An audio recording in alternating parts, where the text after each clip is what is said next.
வணக்கம், நான் உங்கள் Shabdina. Welcome back to Shabdina's kitchen. எல்லாரும் எப்படி இருக்கீங்க? நல்லா இருக்கீங்களா? இன்றைக்கி நம்ம கிச்சனில் இந்த சில்லி சிக்கன் எப்படி பண்ணுறது பார்க்க போகிறோம்.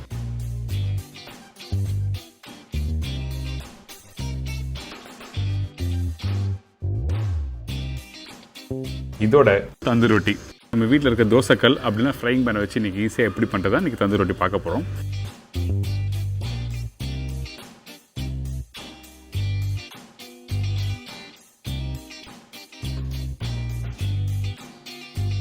சில்லி சிக்கனுக்கு தேவையான பொருட்கள்: சிக்கன் லெக் போன்லெஸ் 1/2 கிலோ, முட்டை 1 நம்பர், மைதா 2 table spoon, cornflour 2 table spoon, காய்ந்த மிளகாய் 30 கிராம், பெல் பெப்பர்ஸ் 1 பவுல், பெரிய சைஸ் வெங்காயம் 1 நம்பர், பச்சை மிளகாய் 3 நம்பர், பொடிசை நறுக்கிய பூண்டு 1 டேபிள் ஸ்பூன், பொடிசை நறுக்கிய இஞ்சி 1/2 tablespoon, pepper powder 3/4 teaspoon, aromatic powder 1 teaspoon, dark soya sauce 4 teaspoon, spring onion தேவையான அளவு, உப்பு தேவையான அளவு, எண்ணெய் சமைக்கிறதுக்கு தேவையான அளவு. இதாங்க இந்த ரெசிபிக்கு தேவையான பொருட்கள்.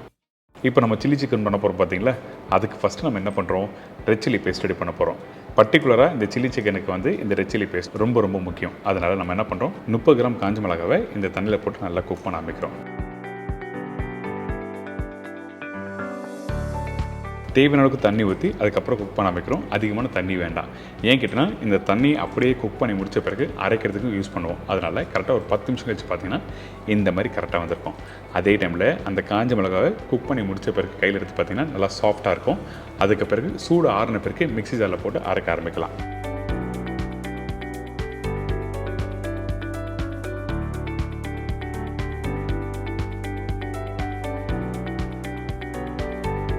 இதுக்கு பிறகு மிக்ஸி ஜாரில் போட்டு நம்ம எல்லாத்தையும் அரைக்க ஆரம்பிக்கிறோம். அதே டைமில் அந்த வேக வச்ச அந்த தண்ணியை அவுட் பண்ணக்கூடாது. அப்போ தான் உங்களுக்கு நல்லா கலர் கொடுக்கும். அதே டைமில் அந்த சில்லியோட ஸ்பைஸ் லெவல் அப்படியே இருக்கும். இந்த மிக்சியில் அரைக்கும் போது என்ன பக்குவத்தில் அரைக்கணும்னு கேட்டிங்கன்னா, இந்த மாதிரி குறை அரைக்கக்கூடாது. அப்படி அரைச்சிங்கன்னா கண்டிப்பாக சில்லி சிக்கன் முடித்த பிறகு சாப்பிடும்போது உங்களுக்கு பல்ல போடும் அந்த விதெல்லாம். அதனால் கரெக்டாக ஒரு 95% அளவுக்கு இந்த மாதிரி அரைச்சிக்கணும். அதே டைமில் ஃபைன் பேஸ்ட்டாக அரைச்சி நீங்கள் குக் பண்ணிங்கன்னா கசப்பு தன்மை வந்துடும். அதனால் கரெக்டாக 95% அளவுக்கு நீங்கள் அரைச்சி எடுத்துருங்க. இதுக்கு பிறகு நம்ம என்ன பண்ணுறோம், இந்த கடாயில் எண்ணெய் ஊற்றிருக்கேன். இந்த எண்ணெய் நல்லா சூடாகணும். எப்பவுமே வீட்டில் லைட்டாக சூடான பிறகு தாளிப்பு இல்லை வெங்காயம் போட்டுருவீங்களே, அந்த மாதிரி கூடாது. இந்த எண்ணெய் நல்லா சூடான பிறகு ரெட் சில்லி பேஸ்ட்டை போட்டு திருப்பி குக் பண்ண ஆரம்பிங்க.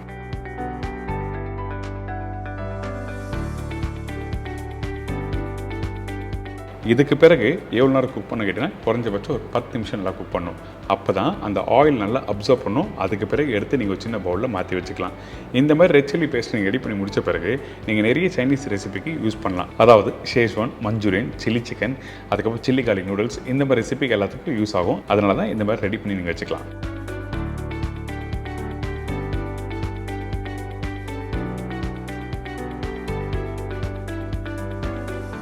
இதுக்கு பிறகு நம்ம என்ன பண்ணுறோன்னா, இப்போ சில்லி சிக்கனை மேரினேட் பண்ண போகிறோம். அதனால் ஒரு முட்டை இந்த இடத்துல போட்டிருக்கேன் இந்த பவுலில். இதுக்கு பிறகு உப்பு, பிளாக் பெப்பர் பவுடர் போட்டிருக்கோம். இதுக்கப்புறம் அரோமேட்டிக் பவுடர், அதாவது சீசனிங் பவுடர் சொல்லுவாங்க. இந்த வெஜிடபிள்லாம் டாஸ் பண்ணுறதுக்கு எப்பவுமே ஒரு சீசனிங் பவுடர் யூஸ் பண்ணுவோம் ஹோட்டலில். இந்த சீசனிங் பவுடர் இல்லைன்னா பரவாயில்ல, நீங்கள் அப்படியே யூஸ் பண்ணலாம். இதுக்கப்புறம் கட் பண்ணி வச்சுருக்க இந்த சிக்கன் பர்டிகுலராக நீங்கள் யூஸ் பண்ணுறது கேட்டிங்கன்னா, பிரஸ்ட் யூஸ் பண்ணக்கூடாது, லெக் போன்லெஸ் மட்டும்தான் யூஸ் பண்ணணும். அப்போ தான் சிக்கன் குக் பண்ணி முடித்த பிறகு உங்களுக்கு நல்லா ஜூஸியாக இருக்கும். டாஸ் பண்ணி சாப்பிடும்போது நல்லாயிருக்கும். பிரஸ்ட்டு யூஸ் பண்ணால் நூல் மாதிரி ஆகிடும். அந்த ஒரு காரணத்துக்காக நான் பிரஸ்ட்டு பகுதியை யூஸ் பண்ணாமல் லெக் போன்லெஸ் யூஸ் பண்ணுறேன்.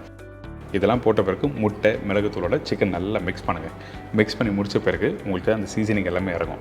அதுக்கு பிறகு கோட்டிங் நம்ம என்ன பண்ணுறோன்னா, மைதா மாவு 2 table spoon, cornflour 2 table spoon போடுறோம். எதுக்காக இந்த மாதிரி மைதா மாவு கார்ன்ஃப்ளவர் போடுறோம் கேட்டிங்கன்னா, அப்போ தான் அந்த சிக்கனோட கோட்டிங் ஆனால் தான் உங்களுக்கு சாப்பிட்றதுக்கு நல்லாயிருக்கும். அதே டைமில் அதிகமான மைதா மாவும் கார்ன்ஃப்ளவரும் இருக்கக்கூடாது. அப்படி இருந்தால் ஃப்ரை பண்ணி முடித்த பிறகு உங்களுக்கு பஜ்ஜி மாதிரி ஆகிடும். அதனால் தேவையான அளவுக்கு கரெக்டான மாவை போட்டு நல்லா மிக்ஸ் பண்ணுறோம்.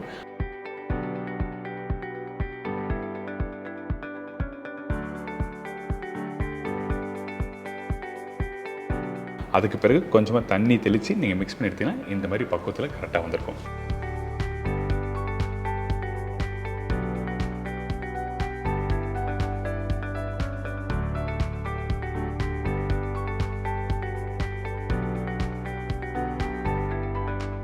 இந்த பேட்டர் இந்த மாதிரி தான் இருக்கணும். சிக்கனோட மிக்ஸ் பண்ணி முடிச்ச பிறகு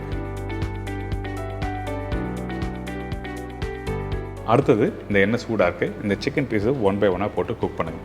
இந்த சிக்கன் குக் பண்ணும்போது ரொம்ப நேரம் குக் பண்ணக்கூடாது. அதாவது சுக்கா ஸ்டைல் ஆயிடுச்சுன்னா கண்டிப்பாக அந்த மசாலா டாஸ் பண்ணும்போது நல்லா இருக்காது. அதனால் கரெக்டான பக்குவத்தில் இந்த சிக்கனை குக் பண்ணி எடுத்துருங்க.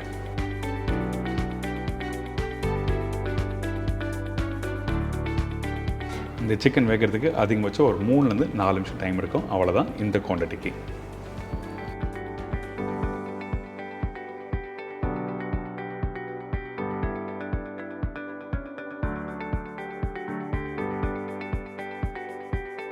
இப்போ இந்த சிக்கன் ரெடி ஆகிடுச்சுல, ரெடியான சிக்கனை அப்படியே இன்னொரு பிளேட்டில் ட்ரான்ஸ்ஃபர் பண்ணி வச்சுருக்கேன். இந்த மாதிரி சிக்கன் எடுத்து நீங்கள் ஃப்ரைட் ரைஸ், நூடுல்ஸ் இந்த மாதிரி ரெசிபிக்கு எல்லாத்துக்கும் யூஸ் பண்ணலாம். இதுக்கப்புறம் நம்ம மசாலா ரெடி பண்ண போகிறோம். அதனால் இந்த பேனில் 1 டேபிள் ஸ்பூன் எண்ணெய் மட்டும்தான் போட்டிருக்கேன். அதிகமான எண்ணெய் யூஸ் பண்ண வேண்டாம்.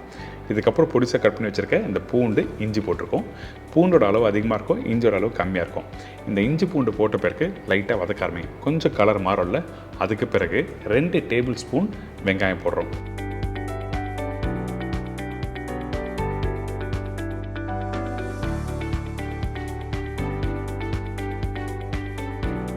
நான் பெரிய சைஸ் வெங்காயம் ஒன்று சொன்னேன் பார்த்தீங்களா, அதில் பாதி பகுதியை எடுத்து பொடிசை கட் பண்ணி யூஸ் பண்ணியிருக்கேன். மீதி பாதி பகுதியை கடைசியாக யூஸ் பண்ணியிருக்கேன். இதுக்கப்புறம் இந்த வெங்காயத்தை டாஸ் பண்ண ஆரம்பிக்கிறோம். எப்போவுமே ஒரு சைனீஸ் ரெசிபி நீங்கள் வீட்டில் பண்ணும்போது உங்களோட பேன் நல்லா சூடாக்கணும். ஹை ஃப்ளேமில் வச்சு தான் டாஸ் பண்ணணும். லோ ஃப்ளேமில் வச்சு டாஸ் பண்ணும்போது உங்களுக்கு என்ன வேணால் எண்ணெய் பிடிக்க ஆரம்பிச்சிடும். அதே டைமில் அந்த சாஸ் கரெக்டாக கோட்டிங் ஆகாது. அதனால் எப்போவுமே உங்களோட பேன் வந்து ஹை ஃப்ளேமில் இருக்கணும். இதுக்கப்புறம் கட் பண்ணி வச்சுருக்க பச்சை மிளகாய், குடமிளகாய், மீதி உள்ள வெங்காயத்தை இதில் போட்டிருக்கோம். இந்த குடமிளகா வெங்காயம் ரொம்ப நேரம் குக் பண்ணக்கூடாது. அதிகபட்சம் 2 செகண்ட் நீங்கள் டாஸ் பண்ணுங்கள். இப்போ டாஸ் பண்ணி முடித்த பிறகு பார்த்தீங்கன்னா அந்த வெங்காயம், குடமிளகா நல்லா க்ரன்ச்சியாக இருக்கும். இதுக்கு பிறகு நம்ம ரெடி பண்ணி வச்சுருக்க அந்த ரெட் சில்லி பேஸ்ட்டை இந்த இடத்துல போட்டிருக்கோம். இந்த red chilli paste 30 gram cook பண்ணோம் பார்த்தீங்களா, அதில் 2 டேபிள் ஸ்பூன் இதில் யூஸ் பண்ணியிருக்கேன். மீதி வந்து நீங்கள் அப்படியே எடுத்து வச்சு எப்போலாம் சைனீஸ் ரெசிபி பண்ணுறீங்களோ அந்த டைமில் நீங்கள் யூஸ் பண்ணிக்கலாம்.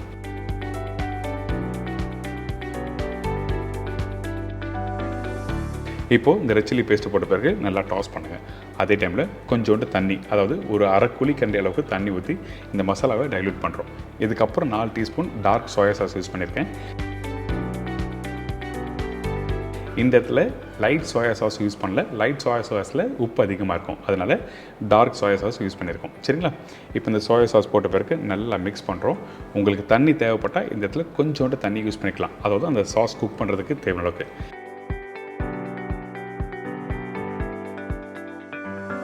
சீசனிங்காக உப்பு கொஞ்சம் போட்டிருக்கேன். கடைசியாக பார்த்தீங்கன்னா இந்த அரோமேட்டிக் பவுடர், அதாவது சீசனிங் பவுடர் சொல்லுவாங்க. இந்த பவுடர் எங்கே கிடைக்குதுன்னா சூப்பர் மார்க்கெட்டில் போனால் கண்டிப்பாக கிடைக்கும். இது இருந்தால் தான் பண்ண முடியுமா அப்படின்னு இல்லை. இந்த பவுடர் போடும்போது இன்னும் டேஸ்ட் நல்லா எடுத்து கொடுக்கும். அந்த ஒரு காரணத்துக்காக மட்டும்தான் யூஸ் பண்ணுறேன். இல்லாதவங்க மற்ற ஸ்பைசஸ் பவுடரை வச்சு நீங்கள் கம்ப்ளீட் பண்ணிக்கலாம். இதுக்கப்புறம் பிளாக் பெப்பர் ஃப்ரை பண்ணி வச்சுருக்கேன் இந்த சிக்கனை போட்டு நல்லா டாஸ் பண்ண ஆரம்பிக்கிறோம். இந்த சிக்கன் போட்ட பிறகு ஹை ஃப்ளேமில் வச்சு நல்லா டாஸ் பண்ணுங்கள். டாஸ் பண்ணும்போது அந்த சிக்கனும் அந்த மசாலாவும் ஒன்றோட ஒன்று நல்லா சேர ஆரம்பிக்கும். அதுக்கு பிறகு கடைசியாக கொஞ்சம் ஸ்ப்ரிங் ஆனியன் போட்டு எடுத்து சர்வ் பண்ண ஒரு சூப்பரான சில்லி சிக்கன் ரெடி.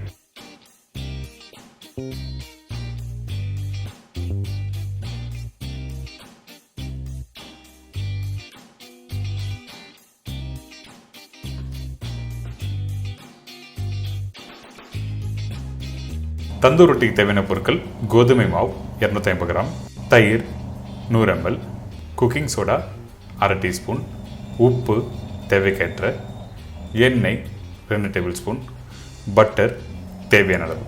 இதாங்க இந்த ப்ரிப்பரேஷன் தேவையான பொருட்கள். நம்ம வீட்டில் தந்தூர் ரொட்டி பண்ண முடியுமா அப்படி சொல்லி நிறைய பேர் நினைப்பீங்க. ஆனால் ஈஸியாக பண்ணலாம், ரொம்ப கஷ்டமாக இல்லை. ஃபஸ்ட்டு கோதுமை மாவு, அதுக்கப்புறம் தயிர், இதுக்கு பிறகு குக்கிங் சோடா. எதுக்காக தயிர், குக்கிங் சோடா ஆட் பண்ணுங்கன்னா கொஞ்சம் அந்த மாய்ஸ்டர் கண்டென்ட் வேணும். அந்த தயிரை ஆக்டிவேட் பண்ணுறதுக்கு குக்கிங் சோடா யூஸ் பண்ணியிருக்கோம். இதுக்கு பிறகு உப்பு போட்டிருக்கோம். உப்பு, தண்ணி ஊற்றி நல்லா மிக்ஸ் பண்ணுங்கள். எப்படி வீட்டில் சப்பாத்தி மாவு மிக்ஸ் பண்ணுவீங்களோ அதே பக்குவத்துக்கு நல்லா மிக்ஸ் பண்ணிடணும்.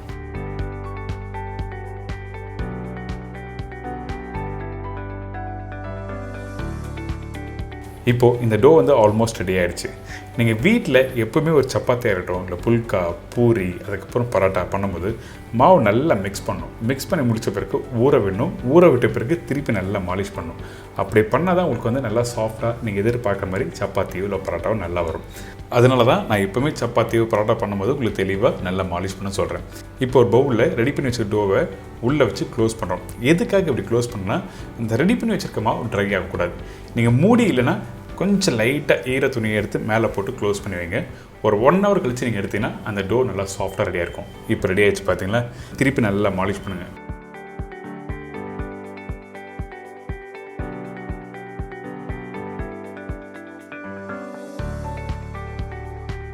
மாலிஷ் பண்ணி முடித்த பிறகு நம்ம என்ன பண்ணுறோன்னா இந்த மாதிரி சின்ன சின்ன பீஸஸாக கட் பண்ணுறோம். கட் பண்ணிவிட்டு உங்களுக்கு என்ன சைஸில் தந்தூரி ரொட்டி பண்ண போகிறீங்க, பெரிய சைஸ் வேணுமா சின்ன சைஸ் வேணுமா சொல்லிட்டு பார்த்துட்டு இந்த மாதிரி ஃபோல்ட் பண்ணுங்கள். இது உங்களுக்கு நிறைய வாட்டி சொல்லியிருக்கேன், பேடா எப்படி பண்ணணும்னு சொல்லிட்டு அதே மாதிரி பேடாவை பிடிச்சிருங்க.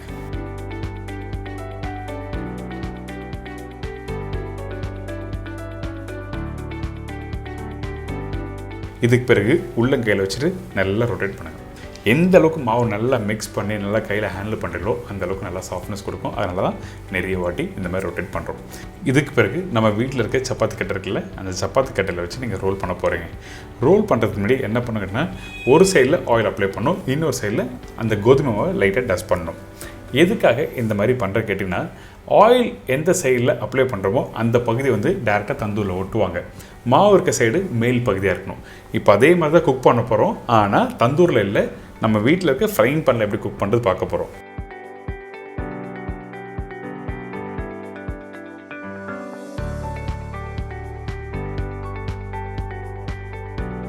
இப்போ பார்த்தீங்களா, ஆயில் ஒரு சைடு இருக்குது, இன்னொரு பகுதி வந்து மாவு இருக்கும். இப்போ ஆயில் பகுதி இருக்குது பார்த்தீங்களா, அந்த ஆயில் பகுதி மேலே கொஞ்சம் தண்ணி எடுத்துக்கங்க. தண்ணி எடுத்து மேலோட்டமாக அப்ளை பண்ணணும். எதுக்காக தண்ணி யூஸ் பண்ணுறேன்னா அந்த ஃப்ரைங் பேனில் கரெக்டாக ஒட்டணும். அப்போ தான் உங்களுக்கு திருப்பி குக் பண்ணும்போது கரெக்டாக வெந்து வரும்.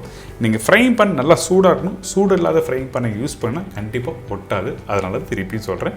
இப்போ கொஞ்சம் லைட்டாக வெந்து வர டைமில் திருப்பி நீங்கள் அப்படியே உல்ட்டாவாக காட்டணும். உல்ட்டாவாக காட்டும் போது மேல் பகுதி எல்லாம் வெந்து வரும். உங்களுக்கு கலர் லைட்டாக அந்த ப்ரௌன் கலர் வரும். அதுக்கு பிறகு பட்டர் அப்ளை பண்ணிட்டு எடுத்திங்கன்னா ஒரு அருமையான தந்தூர் பட்டர் ரொட்டி ரெடி. நீங்கள் இதில் பட்டர் வேண்டாம் நினச்சிங்கன்னா பட்டர் போடாமல் யூஸ் பண்ணலாம்.